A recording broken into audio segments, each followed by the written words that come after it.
All right, this is session 7 of the Citizens Leadership Academy for 2020. I'm glad that all of you have made it here. We will start, well, first I'm going to start by thanking you guys for coming to these classes. It's been interesting. It's been something new and different. Hopefully, if you guys want to come to next year's Citizens Leadership Academy, of course, you do have that opportunity. You will get repeat information, but it's never wasted information. We will have Cheryl Nash from Creative Services present first, and then we'll have time for some questions and answers, and then we will move on to FIRE. And at the end of it, then I'll go over what we'll do with the mock council meeting, make sure you guys have been able to access everything and go from there. So for now, I'll let Cheryl share her screen and we'll go back to. Okay, all right. I like your background there, Trish. And I love my tools. Like, you still gotta work tonight, don't you? Okay. Do y'all see the screen that says Creative Services? I have it up here. You got it? Okay. All right. So my name's Cheryl Nash, and I'm the Creative Services Manager. Creative Services is really kind of another name for communications. This department was, or division was created about 2.5, 3 years ago.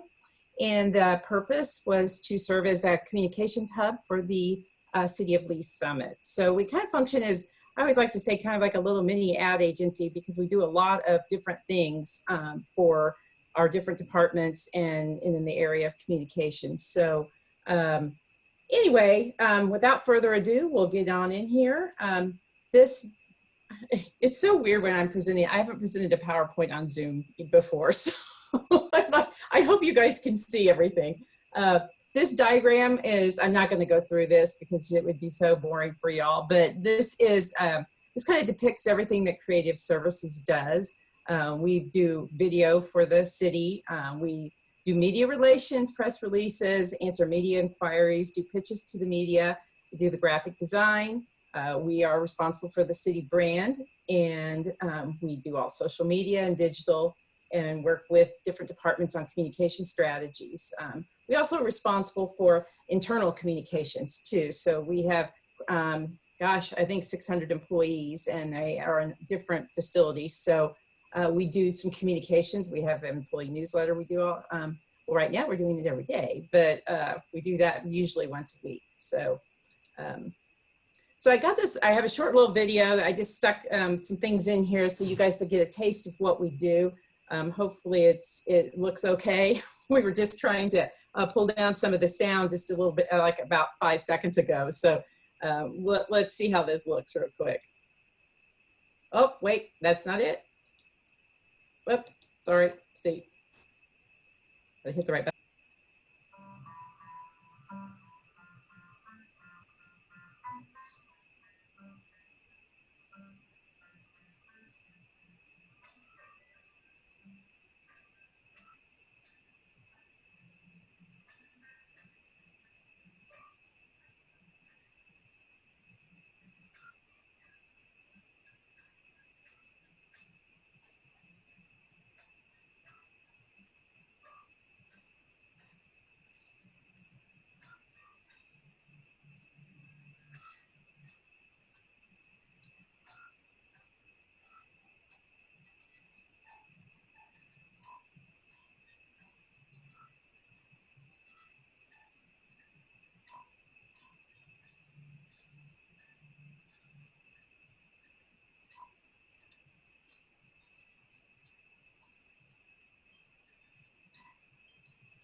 we go.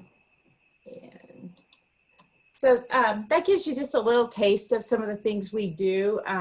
I didn't include in the video our electronic newsletters. So we have a city newsletter that goes out once a month. It's called the City Portal. If you haven't signed up for it, I encourage you to do so. You can sign up on our website. We also have a council debrief. That is a newsletter that goes out the day after a council meeting. We usually take 3 or 4 items from the agenda that we think are interesting. We put a little teaser out the day before, and then the day after, we send out an email and let you know what happened, what the actions were that were taken on those items at the city council meeting.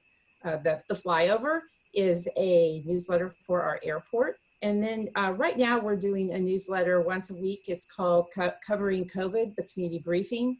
If you haven't signed up for that, I encourage you to do so as well. We are doing that once a week instead of a once a month newsletter because we wanted to make sure we were communicating with our citizens during this time. It's a lot of information that's coming out, and once a month is just not frequent enough. So if you haven't already, please sign up. All those newsletters you can read on your phone. They're mobile friendly. We wanted to make sure of that because we know that, as we say in the slide, 67% of the emails that you receive today they're opened on a mobile device. I know I read my emails on my phone all the time too. So I think Tricia sent you guys this document. This is something we use when our council members go out and do a town hall and they talk to citizens just to let them know what things are available to stay connected to the city. We have the website, of course, and so Creative Services maintains the website. Some of the departments do put update their text and their information on it, but we are generally responsible for the design, and we add a lot of new things to the website almost weekly, it seems like. So the website is a really good resource. On the home page of the website, there is a slider that goes across. It's called the City Spotlight. And on there is a lot of really good information. It's the things that are happening right now. Below that, you will find a little strip that we just added this week. And I gotta whisper it because my device will go off, my Alexa. So we do a flash briefing every Monday. And it's really cool because if you have one of those devices, you can download the skill. And then every Monday, you can ask your Alexa what the news is, and she will read it to you. So what we wanted to do is add that to our website. So in case you didn't have one of those devices, you could just listen to it. So it's on our website as of, I think, like Monday or Tuesday of this week. So if you ever have a chance, go out there and give that a listen. It's usually about 2 minutes long, or if that, not very long at all, but it basically covers what's going on that week in the city. So that's a good resource for our citizens. And then I talked about our city newsletters. And then we also program LSTV. So depending on if you have cable, you can watch LSTV on the channels that are on the flyer.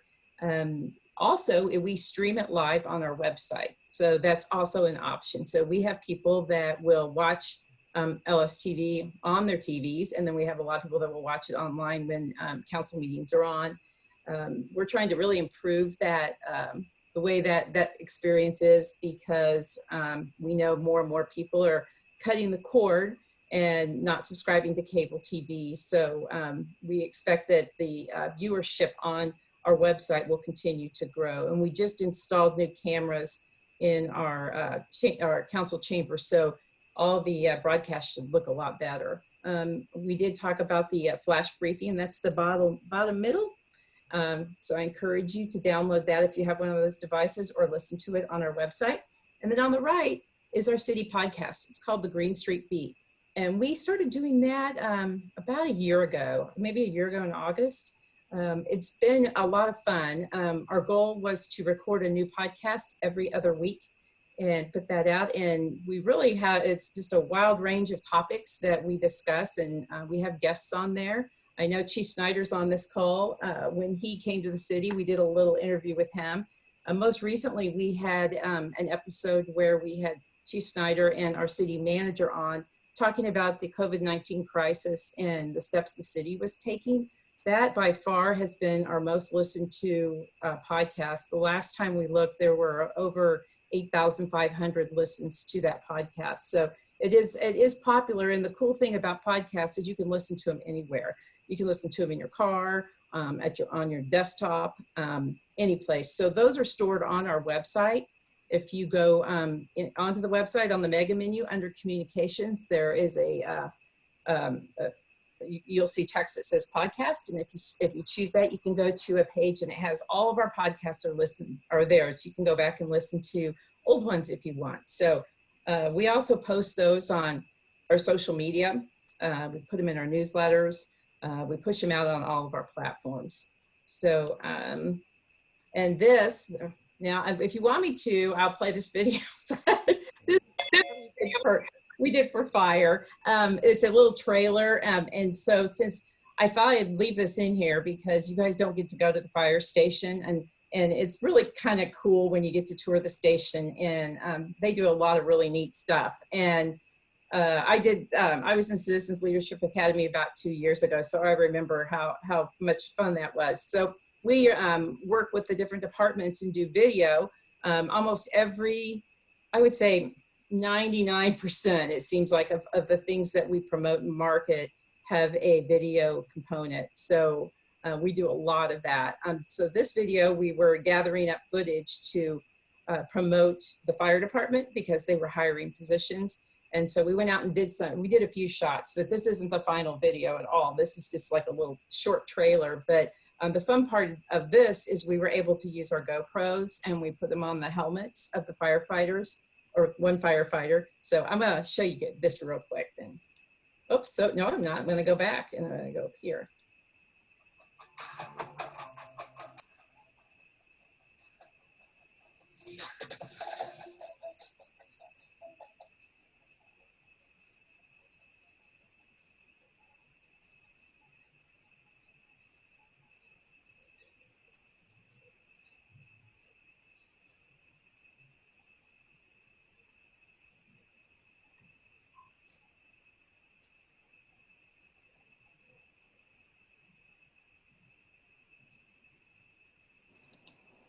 There we go. Doesn't that make you want to be a firefighter? Let's go over here real quick and stop my screen share. Okay. All right. So basically, creative services does all the communications. And as you see, we do emails, LSTV. Lately, we've been spending a lot of time on COVID-19 and the work to communicate that to our citizens. One of the things that does take quite a bit of our time is social media, and especially right now, citizens have a lot of questions. So we are spending a lot of time answering questions on all the platforms. So if you're on if you have accounts on any social media, I encourage you to follow us. We post quite a bit on those, so you will get a lot of information. So really our goal is to really meet people where they are. And so we're always looking for different platforms that we can use to communicate, because we know not everybody has social media and maybe not everybody has a computer. So that is the reason we do press releases, and we push that out to newspapers, our information out to newspapers, and we push out to TV stations, because there are a lot of older people that still watch the news. I watch the news, but there's a lot of folks that get their information from the 5 o'clock, 6 o'clock, 10 o'clock news. So we're always looking for opportunities to push that information out. One of the things you saw in that little short video, it said LS Marketplace, and you may have noticed that when you came in City Hall. That's right down by our cashiers, and that's where all the city branded merch is, and that's for sale for all of our citizens. We don't mark the price up to make money at all. We just charge what it costs. So I encourage you to go out and buy some city branded merch and to show your pride. Let me see if there's anything else. I don't know what else I need to tell you. Do you guys have any questions? No? Hi, this is Melissa. I do have a couple questions for you. Okay. So my first question is, do you have individual staff who just do videos and just do social media, or do you have just kind of a pool of people who kind of all work on everything? How are you structured? That's a good question. There's 5 of us all together. We do have one person is the video guy. He's the one that programs LSTV. So he does a lot of that. We actually taught him how to use the cutter during this work from home business. He had to go into the office and we had him cut some things for us, but it was kind of funny. But yeah, he does mainly video. We have 2 market specialists, or creative, or I guess they're called marketing specialists now. And they do all the graphic design, create newsletters, social media. So the kind of the cool thing is those 2 positions and myself we all can do each other's work. So so everybody's cross-trained in everybody's work. So for example, social media, we alternate a week at a time, you know, kind of manning social media, because even though some people say you shouldn't, we still answer questions on evenings and weekends. So sometimes we have to let it go. You know, if it's 10 o'clock at night, we got to go to bed. But so we alternate doing that. And then we have one other person who is the public communications coordinator. And his job is, he does a lot of writing. And he has been kind of venturing out a little bit. And he does all our podcasts, as well as he's working on videos right now too. So to answer your question, I think everybody does a little bit of everything. And I like it that way, because that if somebody's not there or they're busy on another project, we can put someone else on it, and it doesn't slow down the process at all. So for your printed products, do you guys have the ability to print things in-house on a larger scale, or do you contract that out to the local printer? it depends. Most of it, if it's a large print, yeah, we will use one of the printers locally for that. If it, like for instance, the use tax election is happening June 2nd, and postcards people are supposed to be getting those this week in their mailboxes. That was a lot of postcards. So of course we went out to have those printed. Sometimes if our departments are doing, I'm trying to think of something, like if fire, for instance, is doing a recruiting open house and we make posters for them, we can do all that in-house. And we've got a plotter that prints very large posters. So we can do all that kind of stuff in-house. But we're not printing like 1,000 flyers or anything like that. We usually will send that stuff out. What is your budget that you guys, outside of course, staff and salaries and benefits, but what budget do you guys have to work with creating those materials and distribution? Yeah, it's pretty small.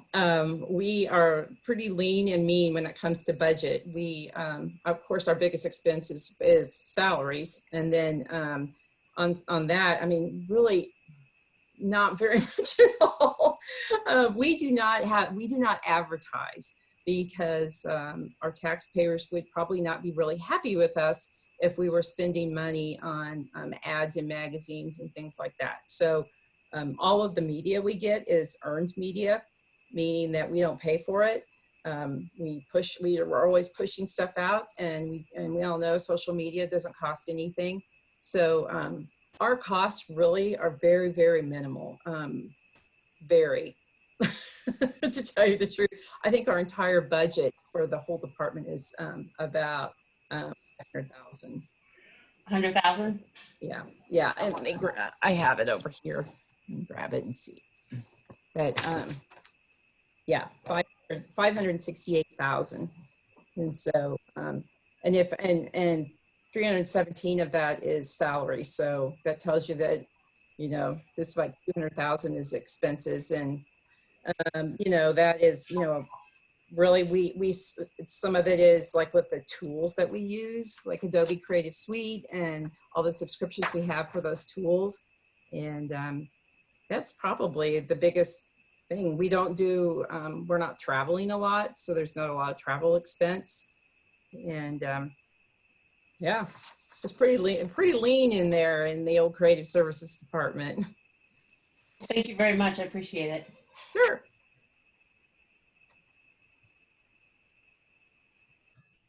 And it looks like Lindsay has her hand raised, but she also has a question in the chat. I don't know if you saw that.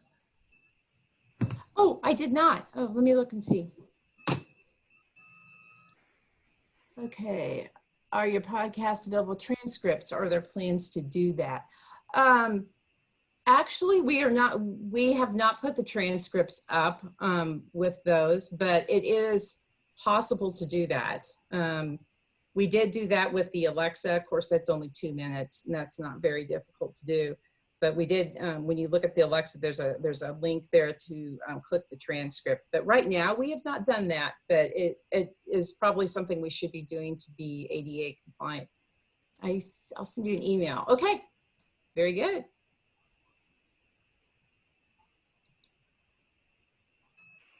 Are there any other questions? I changed my background, so I'm not on the beach anymore. Now I'm at a big fancy house. So,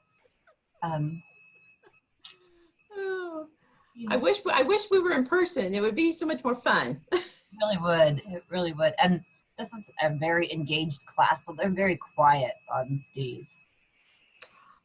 Oh, is the city merch on sale at other places? Not right now.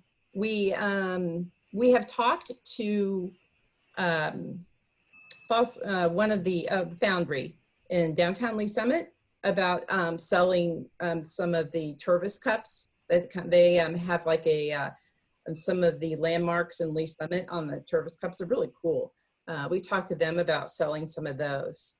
So we were actually doing that prior to all this mess happening. So yeah, but mostly it's down in Treasury. So.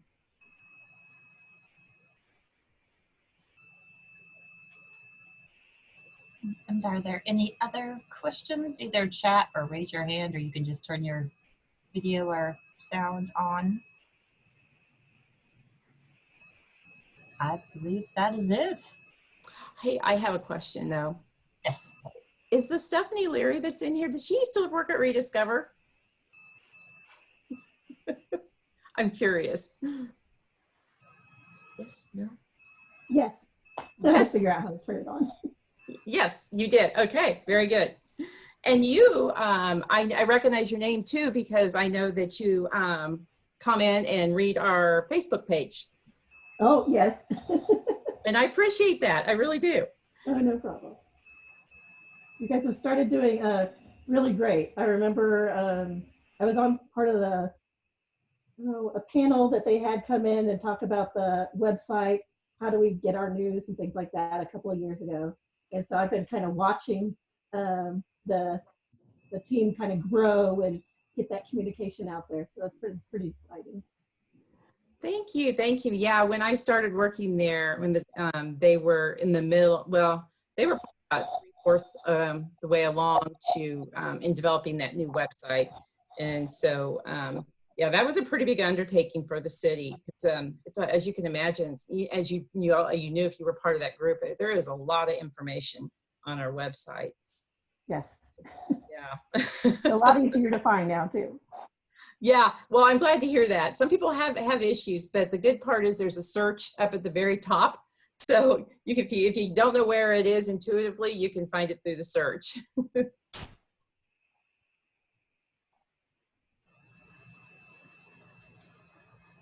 So, guys done with me?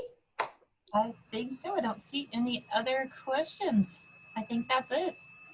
Awesome. Awesome. Thank you so much for allowing us to come. This is the first time Creative Services has been able to present because we haven't been around, but so very cool. We're happy that that you guys had us present for your class. So like us on Facebook, subscribe to the newsletters, and all that good stuff. Hopefully next year I'll be in person, and it'll be a big to-do. Yeah, and I'll bribe you guys with merch then. Sounds good to me. All right, and next we will have Chief Snyder and Assistant Chief Eden, and I don't know which one of you is talking first, so I'm just going to turn my video off and mute myself and let you guys take over. Thank you, ma'am. My name is Mike Snyder, and I'm the fire chief. As you just saw from Cheryl's videos, and you'll see as we move through our presentation why exactly we have Creative Services. We're truly blessed with her and her staff and what they do to support us and everything that we do. I will tell you that our presentation probably is not going to be as exciting or as flashy as that, but we do have a lot of great information that we want to share with you. I just briefly wanted to take a few moments, as Cheryl alluded to. I am new to the City of Lee Summit, and I wanted to personally introduce myself prior to Assistant Chief Jim Eden taking over and providing information on the fire department.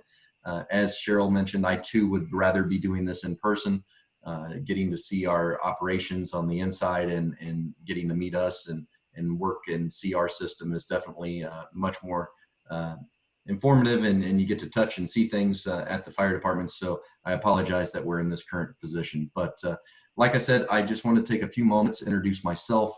I have been with the city since the end of August of 2019. I am in my 25th year in the fire service. My most recent service was the last 9 years of a 20-plus year at the City of Liberty, was serving them as their fire chief. So I am truly grateful to be part of the Lee Summit community. I am looking forward to continuing to build that relationship and work with each and every one of you and truly just dive in. So this last couple months has definitely been not only trying for myself as through this transition, but also each and every one of you. And we definitely are with you in this these trying times, and hopefully we're on the downhill slide of it. But appreciate everybody, and if there is questions out there, you know, we're always more than willing to help and answer. The fire department's always going to be a resource for your needs, and we stand by ready to assist on many fronts. But with that, I know we'll have a question and answer period at the end of it. I'll turn it over to Assistant Chief Jim Eden to provide you a brief overview of the fire department and all the things that we do. I will start out, and I think he'll mention it.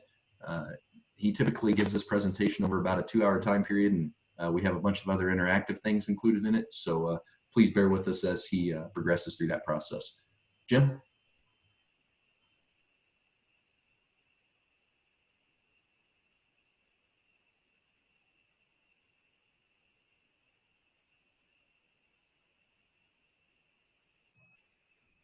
Jim, we can't hear you again. There we go.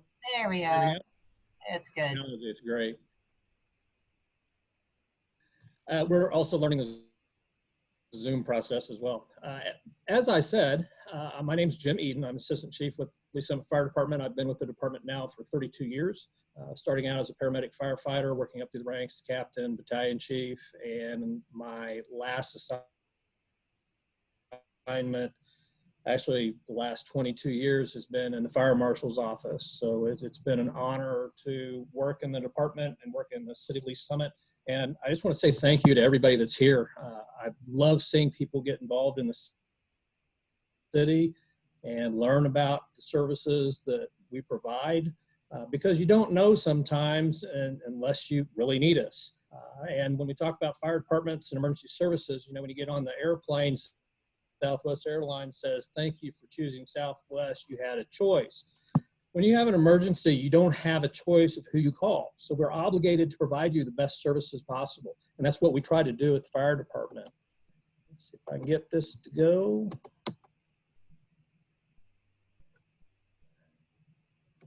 There we go.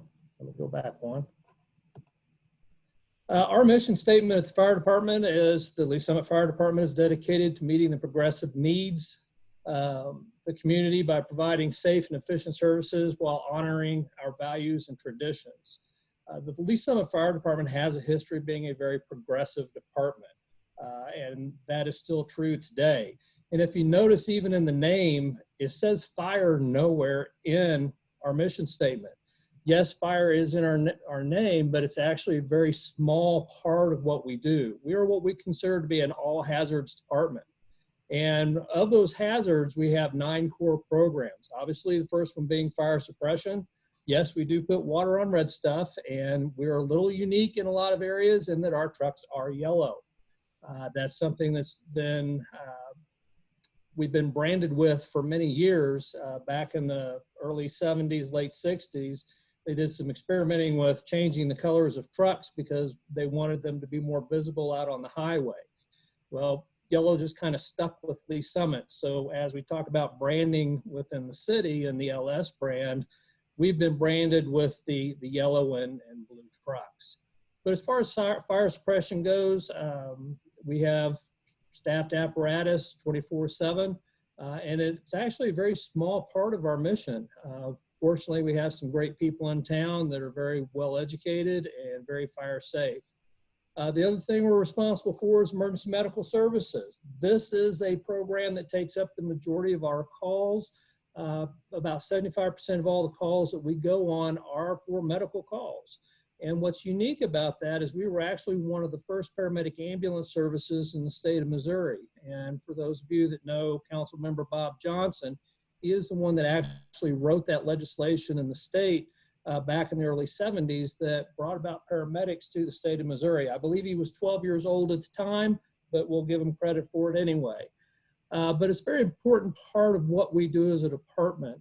We do not have two separate departments.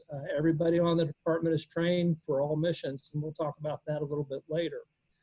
One of the other core programs that we're responsible for is technical rescue, and that can be anything from a kid locked in the bathroom to a trench collapse, a building collapse, a high angle rescue, you name it. We're prepared for all those types of emergencies depending upon where that type of rescue falls within the spectrum. The most common type of technical rescue that we do is automobile extrications. With all the vehicles that are out there and all the technology, whenever we have an impact, we have to be able to get people out. It's not as simple as being able to walk up to the door, opening up, and getting the patient out. So technical rescue can be many, many different things. And usually I like to refer to that as getting people out of places they probably should not have been to begin with. A lot of times the hold my beer and watch this is the predicate to those types of situations. Other types of core programs that we have are hazardous materials mitigation. Again, that can go anywhere on the spectrum from carbon monoxide alarms that we respond to in people's homes to overturned tankers or rail cars on our transportation systems that go through the city. Fire prevention and life safety. We're a safe community, and we pride ourselves on the fact that we don't have a large fire problem within the city of Lee Summit. It's not to say that that can't change. We try to make sure that we educate our public on safe fire practices. We also want to make sure that the buildings that our people are living in and working in are safe to be in. And that's a constant program that we have in place. Once it's up, we're not done. We basically go out and inspect every building for the life of that building. And then when we do have a fire, we want to make sure we try to determine what the cause of the fire is. We look at several things. As a fire department, we do origin and cause investigation. We try to figure out where it started and what started it. If it's determined to be a criminal act, then we bring in the police department, ATF, FBI, or other law enforcement agencies, state fire marshal's office, and we turn that investigation over to them for the criminal portion of it. We may also take information that we see in our investigations and report that to the Consumer Product Safety Commission. So if we see a problem with a product, we want to get that product taken off of consumer shelves and so that we can bring about a safe outcome. A good example of that are the hoverboards that we had a problem with a few years ago. And then public education. That's something that happens every day. Anytime somebody calls and asks us a question about a smoke alarm, a fire safety drill in the home, our safety education program in the school, we're constantly trying to educate the public to make sure that they are fire safe, not only just from fire, but also from all other types of hazards that are out there. The other program that we have is emergency communications. We'll talk about that a little bit later. We actually dispatch for several other fire departments within the Kansas City metro area. So when you call 911, if you happen to live in Buckner or Lake Lotawana or Pleasant Hill, when you need a fire truck or an ambulance, you're going to go through our dispatch center and they will go ahead and send the resources out to you that you need. Then the last core program that we're responsible for is emergency preparedness. And that's something that we've been doing a lot of lately. Obviously, with the COVID-19 situation that we're dealing with, our local emergency operations plan is in place to guide us through these types of emergencies. And right now we are under a declared state of emergency by the mayor. We are being directed on our actions by the Jackson County Health Department, who has jurisdiction in health emergencies. So that's the reason why we're not actually directing what happens as far as the stay at home and things like that. That is coming from Jackson County because they are the health department for the city of Lee Summit. Any questions on that? All right. As far as how busy we are, yes, we are a very busy department because we are a growing city. In 2019, we ran a total of 10,812 calls. The majority of those were medical. You can look there at the numbers and see that well over 7,000 patient contacts were made by all members of our department. And then we transported 6,300 patients to area hospitals. And when we talk about, contacts, that contact can be by somebody on a pumper, or it can be by somebody on an ambulance. When you call for an ambulance because someone's either ill or injured, you're always going to get a fire truck and you're always going to get an ambulance. And the reason being is we don't have two separate departments. Everyone is trained as either an EMT or a paramedic. The fire trucks carry the same equipment as the ambulances do. We just can't transport you to the hospital. And in most cases, since there are more fire trucks in the city than there are ambulances, a lot of times a fire truck can get to you faster than an ambulance can. And our goal is to always get patient care to the patient, not patient or getting the patient to the hospital. As far as fire calls go, we ran 111 reported structure fires last year. Not all of those were very large fires. Some of them may just have been room and contents fires. Some of them may just been fires on the stove in the kitchen. And one of the other things that I throw in here is the citizen assist calls. We did 547 citizen assists. The fire department is in a unique position in that when somebody has an emergency and they're just not sure what to do, they call the fire department. We're willing to assist if somebody has a broken pipe and they don't know how to shut off the water. If you have a person who's bedridden, they fall out of bed, but they don't have an injury, they just need assistance getting back up in the bed. Those are some of the things that we do. And that's just kind of the nice feel-good things that we do as a fire department, that when you have no one else to call, you can always call the fire department. We have ways and programs that if we can't provide the service, then we have obviously affiliations with other agencies to try to get you help when needed. We work very closely with the Division of Health and Senior Services to get aid to people that may need assistance that they're not otherwise able to get. And then obviously motor vehicle accidents, we did 597 of those last year. I will tell you, since the COVID-19 and the stay-at-home order, that number has dropped a lot. People are staying home and we're not running into each other. You can kind of see in the graph over to the right some of the trends. Whoops, where'd we go? Some of the trends that are there. We are steadily growing as far as the number of calls. If you look at the graph down at the bottom, you can see by mission some of the increases in call volumes that we're having by mission. Our medical calls are obviously going up. Our fire calls have gone down a little bit. Hazmat has remained about the same, and rescue has gone down slightly. Please keep in mind that these situations can change by an event similar to the COVID-19 situation that we're dealing with now. It can be an ice storm, it could be a drought, you name it. There are many, many things that can contribute to those numbers. And as far as how we provide services, we operate out of 7 fire stations. We not only provide services to the city of Lee Summit, but we also provide services to the city of Greenwood and Unity Village. We do that by contract.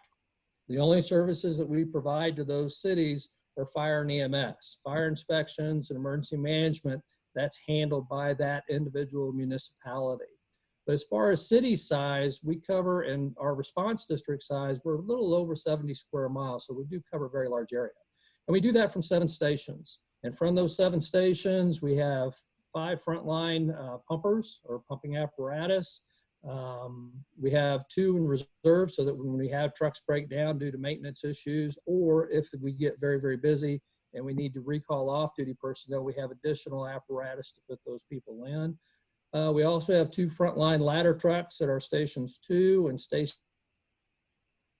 7. Voters just recently approved the addition of a 3rd reserve that we're in the process of procuring at this time, and that should happen over the next 1 to 2 years. As far as ambulances go, we have 6 frontline ambulances and we have 3 total ambulances in reserve. But please keep in mind when we talk about ambulances, again, the goal is to get the care to the patient, not the patient to the care. So when a fire truck shows up, they have the same heart monitors, defibrillators, medications, and they can go ahead and start to provide care even before an ambulance arrives. Then we have 2 operations chiefs that are on duty at all times throughout the city, myself and Chief Snyder. Even though we are not considered the operations division, we do respond from home if necessary after hours. So if you see take-home cars, things like that, we do have to respond after hours to significant events. But we also have 2 brush trucks that we keep at our stations 2 and 3. Not all fires are easily to get to from the road, so we have those types of vehicles. And we also have a squad that carry, it's basically a hardware store on wheels, is the easiest way to explain it. And something that a lot of people don't know is that we have a large portion of Lee Summit that is underground. We have well over 1.5 million square feet of subterranean space that is developed in the north portion of our city, and located within that subterranean space is a small station with a squad.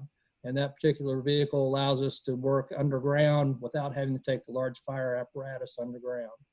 And one of the things that we're very proud of in the city is our ISO classification. What ISO classification is the Insurance Service Organization basically rates the city on how we provide services to our citizens. And we are a class 2.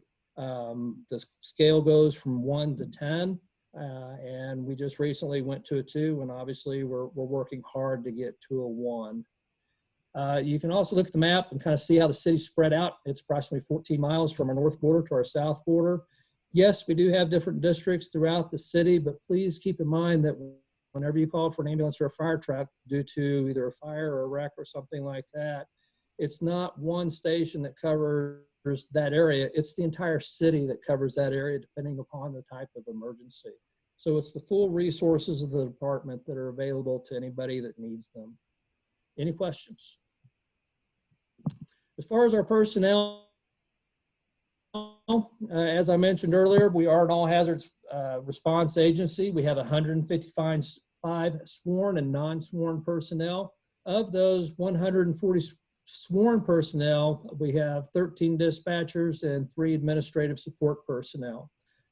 We do have a group of our labor group that is represented by the International Association of Firefighters Local 2195, and they negotiate a contract with the city, and they work very closely with the city to make sure that we're providing the best quality of services possible. One thing to keep in mind is that, as I mentioned earlier, we don't have separate divisions as far as ambulance versus fire.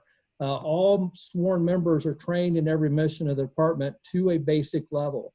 Yes, we do have some programs such as our fire investigation unit, our hazmat teams, and some of our other specialty units that have a training above and beyond what a basic member would have. And then the other thing that is unique to our department is that all sworn members are either emergency medical technicians or EMTs or paramedic trained that are able to provide advanced life support. So if Chief Snyder shows up at your house, he is a paramedic. He can provide aid before an ambulance gets there. Any questions? I'm zooming through this pretty quick. Just an example of our organizational chart. We basically have 5 divisions. We have our admin division, we have our training division, And we have prevention, operations, and support services. Included in the administration division is support services and emergency management. The emergency management assistant chief or division is new to the department, something that Chief Snyder started a few months ago. Thank goodness for that. We just didn't know it would be tested this quickly. But the administrative division basically manages all operations of the department. They handle the budget, they purchase equipment, facilities, equipment acquisitions, and strategic planning. As far as the budget for the fire department, our budget is $21 million, just a hair over that. The only thing that we charge for the fire department is ambulance service. Everything else is just provided by the taxpayers. Any questions on that? And I joke around about this because I used to refer to the support services division as the trucks and toilet paper group. I didn't know that toilet paper would be that important, but apparently it is. Our training division is incredibly important. They're the ones that make sure that we have the skills and information necessary to go out and provide the best services possible. All of our members are required to maintain state, federal, and other professional certifications and licenses. So we are constantly going to school to obtain CEUs or continuing education units to keep those licenses and certifications active. And the world is changing with COVID-19, the active shooter situations, changes in building construction. We're always having to look at how we provide services and are we needing to change the way we do it. Just because we learned it one way doesn't mean it's going to work, 10 to 15 years from now. I know being a paramedic for well over 30 years, the things that the medics do now in the field are amazing compared to what we used to do 30 years ago. When we start looking down there at the bottom of the screen, you see the video laryngoscope where we're actually trying to put a tube into a patient's airway. Before we had to actually go in there and look and get very, very close to the patient. Now we've got a video screen that allows us to pass tubes to help a person breathe.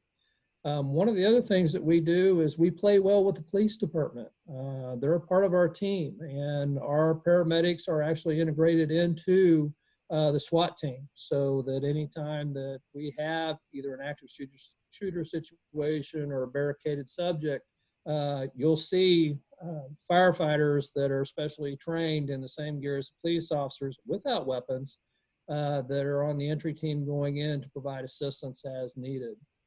We do also have a lot of interactive teleconferencing training going on. We have our practical training tower out at our Station 7, which you would be seeing if we were doing this in person. And then the other part of this is just making sure that we are providing quality services. So we have a medical director that reviews all the calls that we go on and makes sure that our crews are providing the best services possible. And then the last part of what the training division is responsible for is new hire training. If any of you have a paramedic license and firefighter 1 and 2, I want to talk to you after this meeting because we are hiring. But there's a lot of training the firefighters have to go through just to even get on a truck and to respond to calls. So it's something that continues throughout their career because, as I mentioned, things do change and they change very rapidly. So trying to keep up with everything. So don't be surprised sometimes if you see a fire truck or an ambulance parked in front of a vacant house. We were fortunate this past year that we had some houses that were being demolished as part of the flood control program. So the Public Works Department gave us the opportunity to actually go in and train on some houses and practice skills that we wouldn't otherwise get to practice. Our communications division, dispatch is located in the basement of fire headquarters. We dispatch for Fort Osage, Lake Lotawana, Lone Jack, Prairie Township out to the east, Snai Valley, West Peculiar, and Pleasant Hill Fire Departments. Our dispatchers dispatch nearly 18,000 calls last year in 2019. Whenever you call for an ambulance or a fire truck,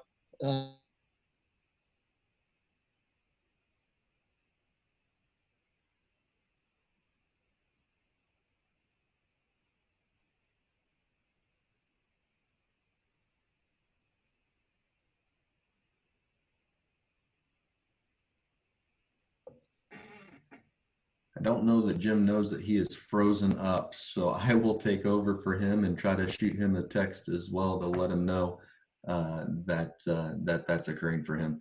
What Jim was getting ready to speak about was our communications division, which we're very, very proud of it. Is it not only serves the citizens of Lee Summit, it also serves 7 other agencies that are near us. That was Fort Osage, and the list goes on. I apologize without that being in, but Snide Valley, it covers most of eastern Jackson County and some of Cass.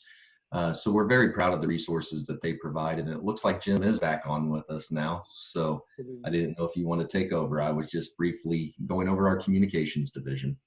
That's why we work as a team. Can you hear me now? No. Hello? Hello? We can hear you now. Okay. Let me go back. The last division of the fire department is the crews that actually go out and respond to the calls. Our crews come in for 48-hour shifts. They work a 48, 90-hour shift. They're here for 48 hours and home for 96 hours. They are responsible for staying in the station during that entire time. They have training to do. They have special projects to do. They have to respond to any type of call that may come up during their shift. Minimum staffing for our department is 35 people per shift. Anytime that we fall below that, we do have to hire back overtime. So one of the things that we do not do is shut down fire stations due to vacations or illness or things like that. But the crews are out there all the time. You may see them at the stores. You may see them out doing inspections for the prevention division, but they're out there doing a fantastic job.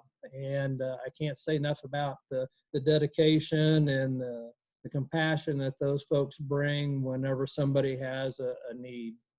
Let's see what we have here. I think I may have skipped one here. Prevention division. Yeah, my division. The Fire Prevention Division, we are commonly referred to as the Fire Marshal's Office. One of the things that we are tasked with is enforcing the International Fire Code. That is ordinance. So it's not something we just make up and say, hey, you need to do this. This is based on a model fire code that is adopted throughout the country by many different jurisdictions. As far as the number of inspections we do well over 3,000 annual and new occupancy inspections. Lee Summit is a growing community, but we still have to maintain the safety within our existing or our built community. So the crews and the fire trucks are out doing those inspections, and you will also see members of myself, a battalion chief, and then a captain that's an inspector.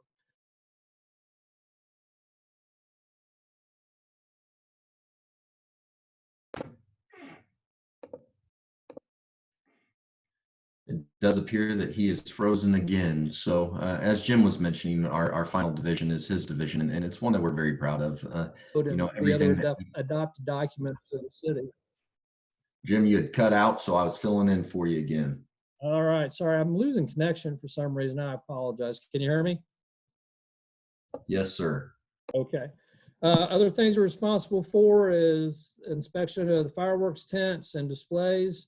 That's something that comes up in June. You'll see us out doing the 19 tents that are going to be licensed throughout the city. Burning permits are another thing that we're responsible for issuing. And if you see that fire down on the lower right corner, just so you know, that's an illegal fire unless you have a permit. The patio fireplaces and chimeneas are legal without a permit, provided that you have the screen over the top of it. Hazardous materials permits, anytime that we have chemicals or products brought into the city in a quantity that if they get out of their container can do harm, it goes through a permitting process through us to make sure that they're not only being used safe, but they're also being stored safely. And then the last part of what we do in prevention is public education. There's no such thing as a fire that can't be prevented. And that's what we try to do. The great thing that I try to pride ourselves on, especially my crews, is letting them know that, we don't have numbers as far as the fires that we have and fatalities. So that's a credit to them, because when we don't have numbers, people aren't getting hurt and things aren't burning down. And we talked about Emergency Services Division, community outreach. This is something we like to pride ourselves on. We try to get out and get involved with the public as much as possible. We have several programs for that. Our Fire Ops 101 is a joint program that we have with the union. It is by invitation only. We have not done one the past year. We're kind of in the process of seeing where we're going to fit everything in. But it's an opportunity for you to get to see what we do and actually experience what we do. So those folks down there in the bunker gear getting ready to go into the building, there are citizens. So we get you suited up and trained so that you can go in and deal with a fire situation. Tours and pumper visits are very important to getting information out to not only kids, but also adults. You're never too old to learn about fire safety or life safety. Smoke alarms, if anybody has a problem with a smoke alarm, call us. That's what we're there for. We do not have a program that actually provides smoke alarms. That's something that can be done through the American Red Cross. Occasionally, we do have grant programs that we will provide those to senior citizens and the hearing impaired, and we are working on those grants now. Another program that the fire department, and especially the union, is involved in is the Needy Family Fund boot block that you see at Christmas. You'll see us out at 3rd and Douglas collecting money for families here in the Lee Summit area, as well as some of the outlying areas. It's amazing to sit out there and collect money and talk to folks as they pass through. And this is an incredibly generous community. Last year, we raised well over $30,000. And then obviously, as far as trying to make it a safer community, we have community CPR training to make sure that if somebody has a cardiac event, that you know how to do CPR. It is hands-only CPR. It's not the old CPR where you had to do mouth-to-mouth resuscitation. Some of our protocols have changed. We're finding out that we actually have better save rates without doing it than actually providing ventilations. And that's something that our dispatchers can train over the phone, but I highly recommend taking a CPR training course. Then obviously with the advent of terrorist events and active shooters, we are initiating a program through the Mid-America Regional Council called You Are the Health and a Stop the Bleed program. And you'll see some of those programs being advertised in the future for you to take. But we're out there, we're just trying to make sure that you see us in the community. One of the things that we are very proud of at the fire department is in 2016, we did become an accredited fire department through the International,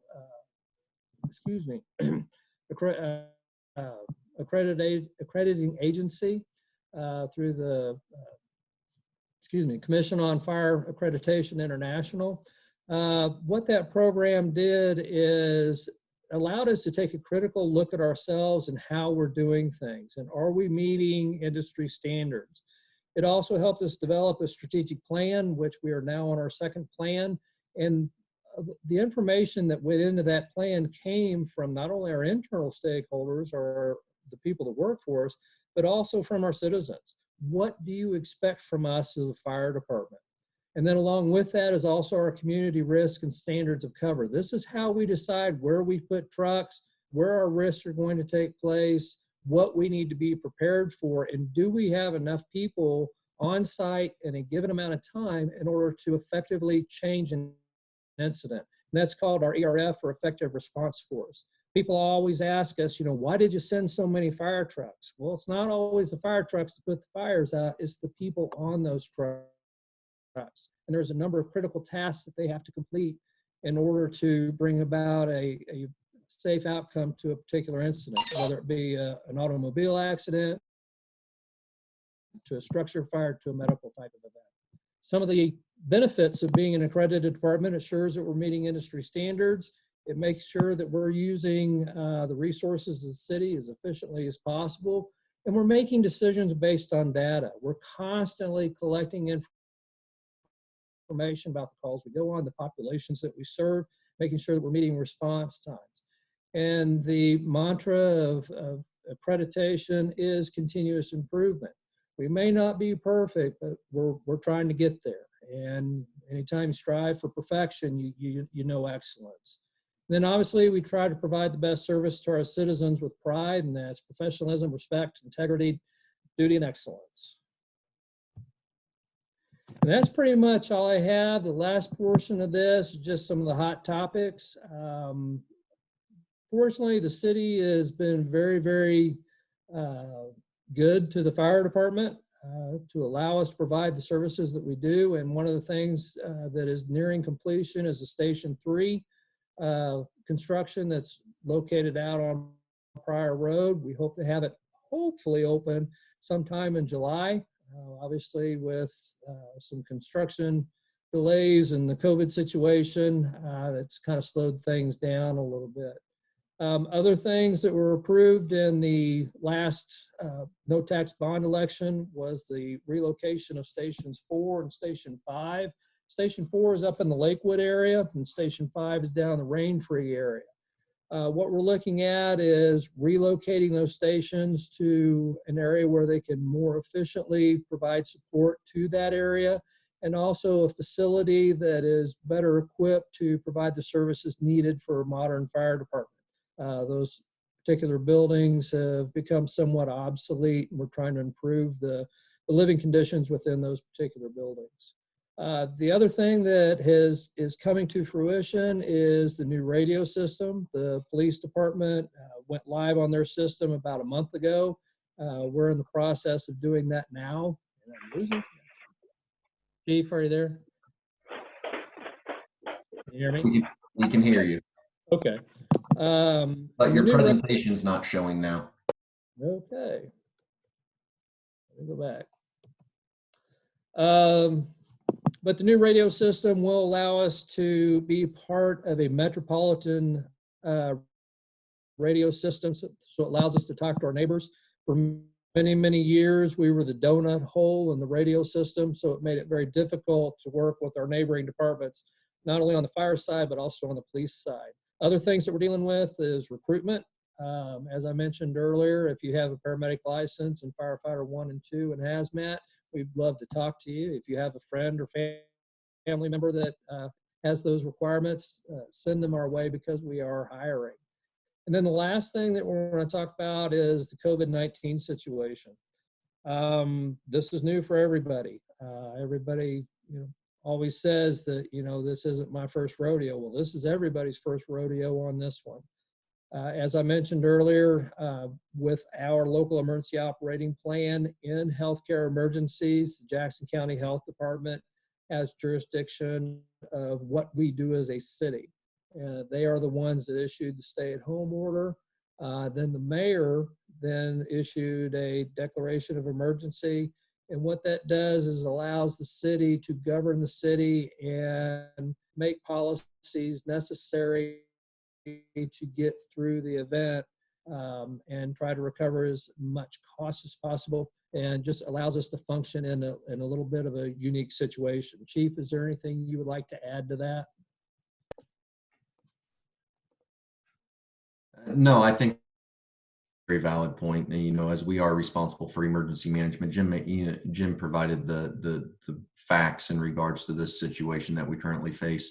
The city utilizes the Jackson County Health Department as our public health agency, and they do much more than work in pandemics. Obviously, they ensure the health and safety of our restaurants and other functions that they provide. And as Jim mentioned, our city has declared the state of emergency, but it's not specifically to handle the immediate response. It's so we can make administrative changes based on the direction provided by the health department in the state, so we can comply with their orders. And the only way that we can make those changes is through that declaration. So working hand in hand with a lot of partners right now, just trying to ensure that we are advocating the best that we can on behalf of our citizens, and ensuring that we're getting you the best information that we can when we get it. Does anyone have any questions? We made it through the slide. Hey, you mentioned a couple times that you're hiring. How many people are you down right now? We just hired 4 new people, but there's a training process to get them on board or to know our policies and procedures. and just see what their skills are coming in. And we also have a number of retirements coming up. I think we still have 3. Is that correct, Chief? Yeah, as Chief Eden mentioned there, so we currently have 6 vacancies today officially on our books, and we did hire 4 that are going through post-offer requirements right now. We have 2 more additional retirements, one that'll take effect in 10 days, and another one that will take effect in about 40 days. The interesting fact is we also have, and this is one fact that I didn't know 6 or 8 months ago. Now, it doesn't change anything, but we have about 60 employees that'll be eligible for retirement in the next 5 years. So we're going to be in an ongoing hiring process, replenishing the staff that we need to, that are retiring after a long dedicated service to the citizens. I can say in my previous experiences, it wasn't unheard of to have 20 to 30-year employees, but it truly is amazing as we look at the roster that we have many people, including Chief Eden, that have served the city greater than 30 years, and some of them are even around the 40-year mark. But so it'll be an ongoing issue that we continue to face, and it's a positive thing, because Lee Summit's been an attractive organization to keep people here for their entire career. Now we're working in the new age and trying to do the same. One other question is, there seems to be a lot of people who kind of come from Liberty to Lee Summit. I've seen that a couple times from staff. So as somebody from Liberty, I want to know, what does Lee Summit have over Liberty? As somebody from Liberty, what does Lee Summit have? So, and I can only speak from my personal experience in this, and I quite frankly was not looking for a job when this opportunity came up. I was very, very happy in Liberty, and quite frankly had chosen Liberty to raise my family even prior to being employed here with my wife. So as I'm transitioning through my career and looking at how effective am I in one place to the next, and what can I bring to another community, Lee Summit was one of the very few. I didn't plan on moving outside of the metro. I have zero desire to do that. I love the Kansas City metro and feel like it offers me anything and everything that I'll ever desire for myself and family. One thing that attracted me is it definitely has resources that are beyond other communities. It's always been known as a great professional organization, and to even be part of the rich leadership history that it has is truly an honor. Also, for me, I have to look at, I look at everything. Family is probably my number one value, and my children are progressing through their lives and graduating college and high school, and my wife is a professor for UCM. So geography makes a lot of sense for me as well by making that move. But the Lee Summit community in itself has just been known for so long for being able to offer anything and everything that you need. And quite frankly, if someone chose to stay in Lee Summit and not leave the city limits, they could get all their needs met. And that was just attractive to me. And I've been very fortunate. I've been in leadership positions throughout the region, state, and even the national level, and have so many examples. And just getting this opportunity to lead this great established organization was great in itself. Now, I'm not sure how many other people have come from Liberty, so I apologize. I can't allude to that, but this definitely presented as a great opportunity for myself, and I didn't know if it would ever come up again. So I took a chance, and I landed in a great spot. Thank you very much. And I can add to what Chief was saying. There's many opportunities in the community to get involved. Starting out as a fire marshal and not knowing a lot of folks, joining Chamber of Commerce gave me an opportunity to get to know people when I'm not out doing inspections. Likewise, working with Downtown Lee Summit, there's plenty of volunteer opportunities out there to get involved. And one thing I wanted to mention too, when we talk about the COVID-19 situation, unfortunately, the buildings that we are in are on lockdown. One of the things that we are not doing are our pumper visits and our station tours. Miss that greatly. And I know a lot of the kids do. It's an opportunity for them to come see us, especially during downtown days. So when all this is over, if you've got kids, come visit. Likewise, I don't know if you can see it on the screen now or not. If you have any questions, there is Chief Snyder's contact information as well as my own. I can sit and talk about the fire department all day. And so if you are really bored and you have a question, please call, because we'd much rather you be informed and educated about the services prior to you needing them than having to find out what we do or don't provide when you have an emergency. So again, we greatly appreciate the opportunity to talk to you today.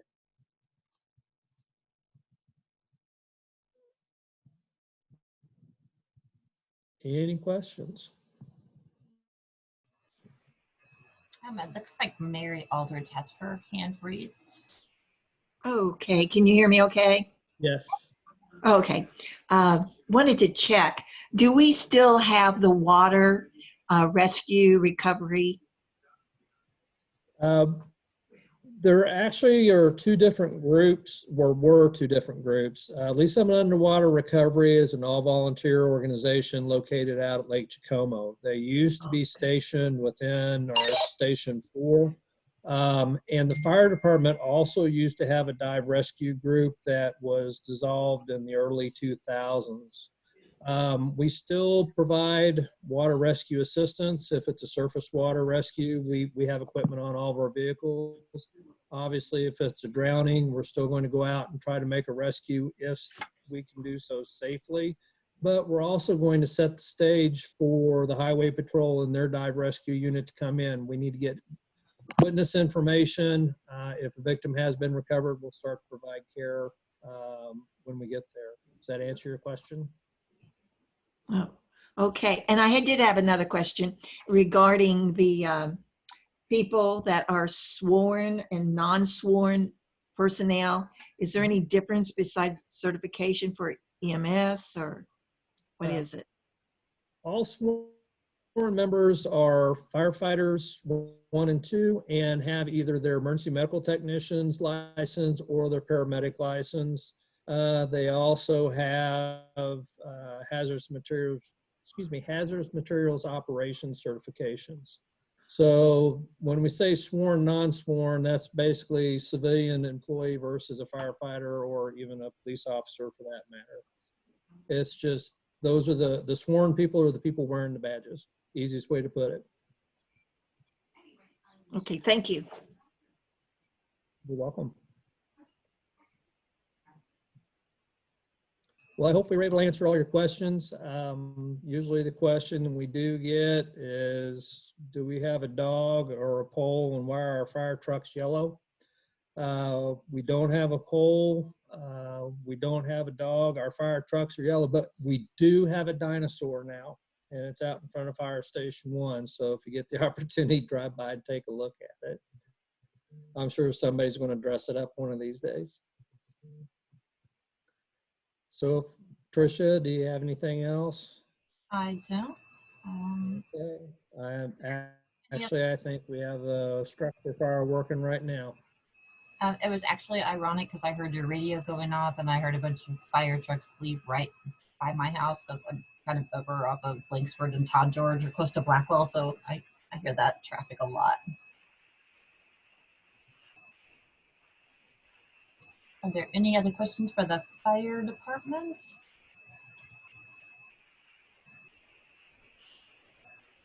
I don't see anything.